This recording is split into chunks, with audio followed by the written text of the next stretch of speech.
Hey guys, welcome back. I hope you're having an amazing day. Let's get right into the stories. The first one is an entitled people story. I've seen some entitled people in my time, but no one takes the cake quite like Sharon. I should have known she'd be trouble from the moment she moved into our apartment complex. From day one, she walked around like she owned the place, sticking her nose where it didn't belong. But I tried to give her the benefit of the doubt. Maybe she was just overly eager to make friends in her new home. I soon realized I was dead wrong. Sharon's favorite pastime quickly became controlling the parking lot. She seemed to think her Mercedes gave her special privileges over the rest of us peasants with our Toyotas and Hondas. I once made the grave mistake of parking in her spot when I came home late from work one night. All the other spots were taken, so I didn't think much of it. Boy, was that a bad call. The next morning, I walked outside to find Sharon leaning smugly against my car, blocking me from getting in. "This is my spot," she announced. "I don't appreciate having my parking space stolen by inconsiderate neighbors." I tried to explain politely that the spots weren't assigned, but she refused to budge. "Listen here, missy," she snapped. "I pay good money to live in this complex, and I'm not about to have my parking privileges revoked by the likes of you." Realizing I wasn't going to win this one, I gave in and awkwardly maneuvered my car around her. But from that day on, I made sure never to cross Sharon again when it came to the parking lot. Most of us tenants quickly learned to just let Sharon have her precious spot and avoid the drama. That is until the fateful day the ambulance came. It started out like any other morning. I was running late for work as usual and rushed out to my car. As I walked outside, I noticed the ambulance parked haphazardly in the lot. The back doors were open, and two paramedics were unloading a man on a stretcher. Sharon's beloved Mercedes sat parked right behind the ambulance, blocking it in. Just then, I heard Sharon's shrill voice pierce the morning air. "What do you two think you're doing blocking me in like that? This is my parking spot!" The paramedics looked up in disbelief. One of them, a woman named Amanda, as I later learned, tried to explain the situation. "Ma'am, this was an emergency call. We had to park here to get to our patient." But Sharon would have none of it. She pointed an accusatory finger at the ambulance. "That hunk of junk is obstructing my vehicle. I need to get to my nail appointment in 20 minutes. Now move it at once." Amanda's partner, a tall, bald man named Dan, chimed in. "Sorry, lady, but we've got a medical emergency here. This man needs to get to the hospital stat. There was nowhere else for us to park. We'll move the ambulance as soon as we can." As if on cue, the man on the stretcher let out a pained groan, but Sharon was unmoved. "Do you know how hard it was for me to get this parking spot? I had to fight tooth and nail when I moved in to claim it. Find somewhere else to take your patient." My hands curled into fists at my sides. I couldn't stand by any longer while Sharon berated these paramedics for doing their jobs. "That's enough!" I yelled, marching over. "Let them take the man to the hospital. He needs help!" Sharon whirled around, eyes ablaze. "Stay out of this! These two idiots should know better than to block me in!" She turned back to the paramedics. "Now I'm going to give you to the count of 3 to move this ambulance before I call the police." Amanda and Dan exchanged a look of dismay. Clearly they weren't used to dealing with someone as unhinged as Sharon. Seeing the panic on their faces, I made a split-second decision. I pulled my keys out of my purse and stepped between Sharon and the paramedics. "Here," I said, shoving the keys at Amanda. "Take my car and move it. I'll deal with Sharon." Looking equal parts shocked and relieved, Amanda stammered her thanks. She grabbed my keys and rushed to move my car while Dan finished loading their patient into the back of the ambulance. Meanwhile, Sharon was fuming, spewing insults at me and the paramedics. I stood my ground, refusing to engage with her tirade. "You can threaten me all you want," I said evenly, "but I won't let you stop these paramedics from doing their job." "Who do you think you are?" Sharon snarled. "You have no right to tell me what to do with my parking spot." I crossed my arms. "It's not your spot. The paramedics had every right to park there in an emergency." Before Sharon could retort, I spotted Amanda hopping out of my now poorly parked car. "All set," she called. Without hesitation, she and Dan jumped into the ambulance and peeled out of the parking lot, sirens blaring. Sharon let loose a wordless shriek of frustration. When she turned her fury on me, I held up a hand. "Don't even try it," I said. "I'm calling the landlord and reporting you for harassing medical professionals. Your behavior was completely unacceptable." With that, I turned and strode away, leaving Sharon gaping after me. I called the landlord as soon as I got to my car and told him everything. To my relief, he was appalled at Sharon's actions and promised she would face consequences. A week later, I saw Sharon moving boxes out of her apartment as the landlord oversaw. I smiled and waved at her shocked face. "Have fun finding a new place to live," I called out. The landlord had rightfully evicted her for harassment. I learned later that the man the paramedics treated that day made a full recovery, thanks to their quick actions. As for Sharon, I hope she learned a valuable lesson. No parking spot is worth risking someone's life over. The next one is a pro-revenge story. Several years ago, I started working for a towing company. It's pretty much the only thing I know how to do besides painting cars, which has had a drastic impact on my health. The pay was decent, but we had to share trucks, and the boss believed he knew the best spots for us to sit to get the best calls. This detail will be important later. Several months into the job, I realized that I wasn't making the kind of money I should be making. So one evening, while I was sitting in a parking lot, I began researching the laws related to employees in similar positions. He was rather unpleasant, and the trucks had transponders to monitor if we left them idling with the air conditioner on a hot day or with the heat on a cold day. He always complained about something if the wheels weren't moving. During my research, I discovered that if he required us to sit in a specific parking lot, street, or any location of his choice, then we were entitled to an hourly wage, not just our commission. The technical term was engaged to wait. However, if he allowed us to roam freely while waiting for calls, we weren't entitled to hourly wages, and we were considered waiting to be engaged. I never mentioned this to him, but I started keeping track of my time. Another month or so passed, and he started nitpicking me for tiny, insignificant things that wouldn't typically matter, like leaving a soda can in the cup holder. He actually had a screaming fit about that. At this point, I was fed up with working there and had already found another job, so I decided it was time to put my plan into action. I called him and told him we needed to discuss my final wages, and we could meet at his convenience.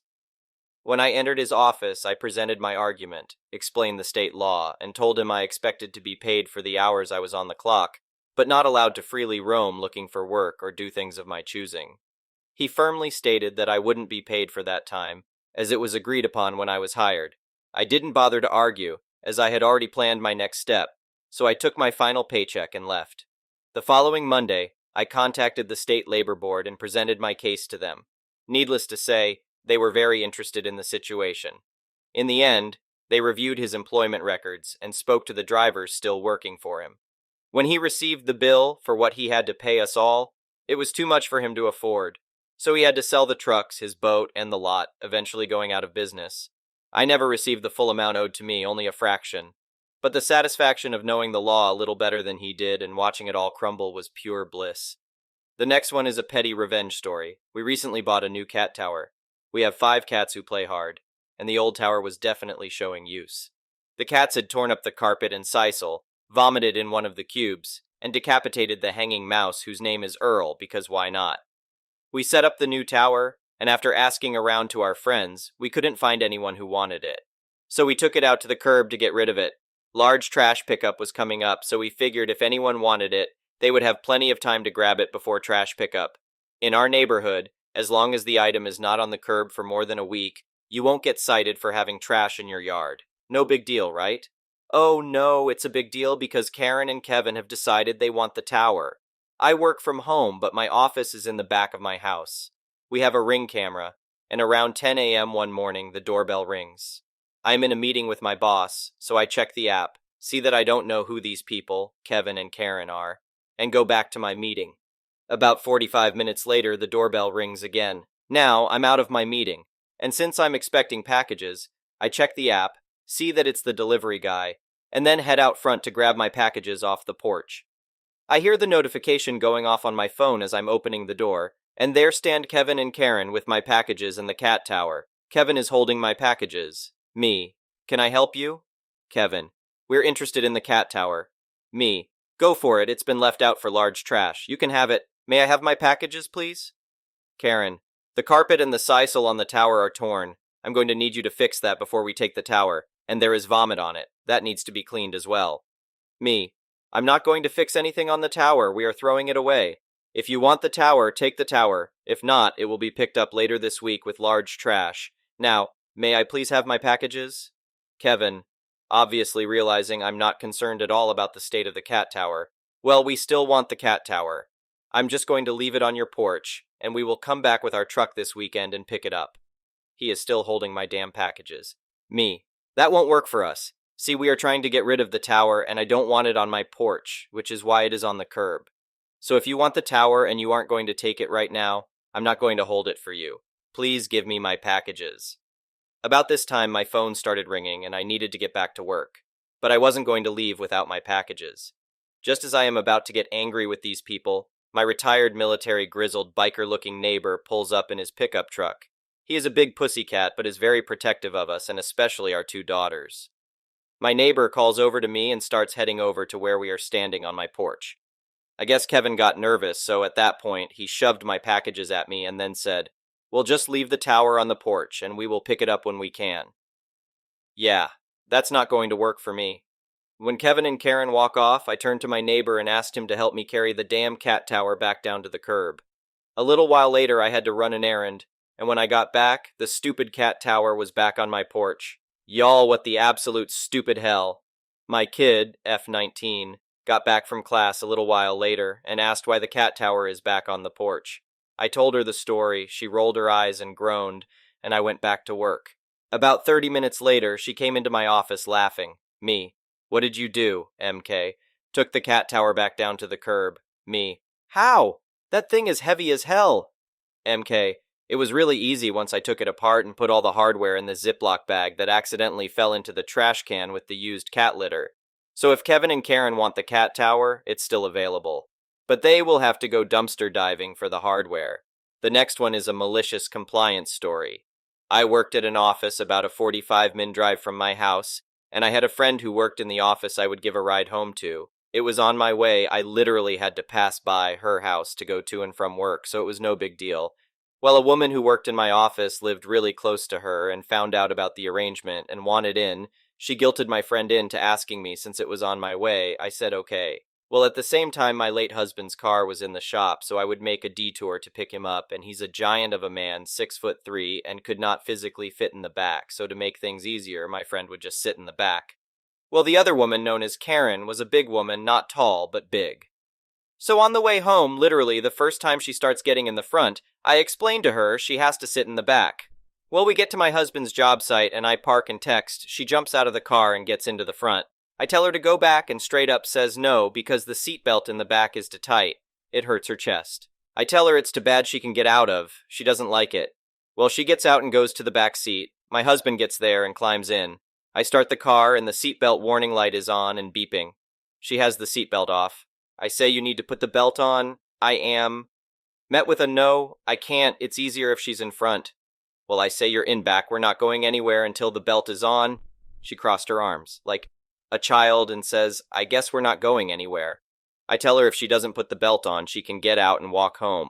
With a nice bit of snark, she says, well, you better call me a taxi. That pissed off. And that's what I did. I called a taxi. She puts her belt back on, but I say, it's too late, get out. You have a taxi coming. I say you can get out of my car now, or the police will be happy to remove you. She gets out and her jaw almost hit the road as it drove away. Outside my friend, I never let anyone from work in my car again. The next one is an entitled people story. After selling my motorhome and SUV, I had the cash to buy our next car outright, and that's what I intended to do. I go find the car I wanted and go to the dealership to buy it. Test drive is great, car is great, I'm ready to get the deal done. First, I'm given the final price sheet with a $1,500 warranty I neither asked for nor was asked about. I tell him to take it off. I have to go through his sales pitch and fighting me on it. I win. I'm not getting their extra warranty when the car is still under the manufacturer's warranty anyway. Next, he gives me a form to get my details for a credit check. I tell him I'm not financing. He leans back with a big sigh like I'm being difficult. I ignore him. Do you want me to write a check and wait for it to clear to pick up the car? Or do I need to get a cashier's check right now before the bank closes? He gets up and leaves. Great. 15 minutes pass. 30 minutes. I'm getting angry. He comes back with a manager and they both try to get me to finance. This is how you build credit. I already have a great credit score. You don't want to tie up this money. He tries to ask me some personal questions to make me scared to spend the money. Do you own a house? Do you have family who relies on you? I'm not playing this game. I have an emergency fund. I just want to buy the car. Personal check or cashiers? They leave. I'm made to wait again. I get this is their sunk cost fallacy scheme. The more time I waste trying to this done, the more likely I'll be to see it through. But I'm fed up. I get up to leave and he catches me on the way out. Are we doing this or what? I say. He's apologetic and lures me back to the negotiating room. Then he acts like I just killed his dog and says he lost the warranty money and now he's going to lose the financing money. I like you, I really do, but I've got to feed my kids like everyone else. Can you just work with me? The amount they give us for sales like this isn't even worth my time. It's ridiculous. I literally had to get up to leave again before he would finally take the check. I really should have walked out. Can you imagine being made to feel like an a-hole when you're buying a whole damn car? The next one is an entitled parent story. So context here. I'm F28 and had my daughter Ida 3 months ago, my wife F35 Taylor, my stepmother Mary 45, and stepbrother Tom 11. Tom and I weren't close until I was pregnant. During the pregnancy, he became really interested in me and the baby and actually became quite clingy and needy on me. I felt weird, but when I tried to retreat, Mary and my dad said I was being cruel and miserable and I had the chance to be a good sister but was being selfish and rejecting him. Along with the pregnancy hormones, it made me feel guilty, so I let him still come round a lot. Taylor has a chilled attitude, so has kept calm and just said she wants what I want, even though he has become resentful of her. I made it clear she was my wife and any disrespect to her would mean he had to leave. He became focused on my bump and was touching it all the time. Mary thinks he's autistic, but no doctor has ever diagnosed him. I had Ida 3 months ago and she's the best baby ever. She's so perfect and I've loved seeing my wife become a mother. She's a natural at it, and it's depend our love for each other. I've decided to breastfeed and then pump, so Taylor can use the bottle to feed as well. It's been going pretty smoothly and honestly, it's something that allows us to bond with Ida. Often Taylor will lay with me whilst I breastfeed and we will spend time together with Ida sleeping on my chest. Apparently Tom was very angry when he wasn't allowed into the hospital to see me or the baby, and he kicked off when we said only my mom and MIL were allowed over until 2 weeks postpartum. When they did come over, he kept touching Ida's face even though we had asked not to, as we are both in the medical profession, so don't want to expose our newborn to germs. When we had to get firm, Mary told us we were being horrible to a child and needed to stop. I had to feed, so went to the nursery, but he had followed, and when I started feeding, he came in and watched before I realized he was there, and he stared asking me questions about breastfeeding. That was fine, but he's been watching me feed whenever he comes over when I don't realize, and then whenever he's been near me, he started saying booby, and reaching for my boobs and saying he wants to try, and it's unfair, only Ida gets it. We've tried reminding him that he's a big boy and she's only a baby. But then last week I woke up from a post-feeding nap to find him lead on top of me with his hands and face on my chest area. When we tried telling Mary and my dad that this was getting out of hand, she said we were discriminating against his autism, and we just didn't understand that I was his special person he focused on, and I should be honored. I told her it had to stop as I was uncomfortable, and Mary said if I wanted him to stop, I would have to stop breastfeeding as it was cruel to tease him without. This is stupid, right? My boobs did get significantly bigger during my pregnancy, and have stayed that way after giving birth so I could see how he would notice them, but it still feels wrong. Thank you for watching. I would really appreciate it if you could like the video and subscribe to our channel if you haven't already.